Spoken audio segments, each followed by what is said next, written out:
اس طرح ہم نے یوسف کو ملک مصر میں جگہ دی اور وہ اس ملک میں جہاں چاہتے تھے رہتے تھے.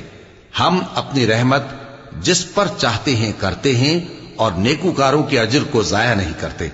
اور جو لوگ ایمان لائے اور ڈرتے رہے ان کے لیے آخرت کا اجر بہت بہتر ہے. اور یوسف کے بھائی کنعان سے مصر میں غلہ خریدنے کے لیے آئے تو یوسف کے پاس گئے تو یوسف نے ان کو پہچان لیا اور وہ ان کو نہ پہچان سکے.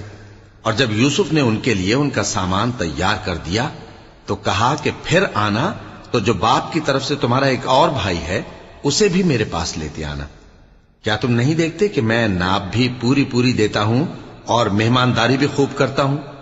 اب اگر تم اسے میرے پاس نہ لاؤ گے تو نہ تمہیں میرے ہاں سے غلہ ملے گا اور نہ تم میرے پاس ہی آ سکو گے.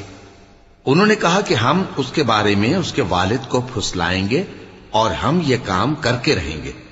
اور یوسف نے اپنے خدام سے کہا کہ ان کا سرمایہ یعنی غلے کی قیمت ان کے سامان میں رکھ دو. عجب نہیں کہ جب یہ اپنے اہل و عیال میں جائیں تو اسے پہچان لیں، اور عجب نہیں کہ یہ پھر یہاں آئیں.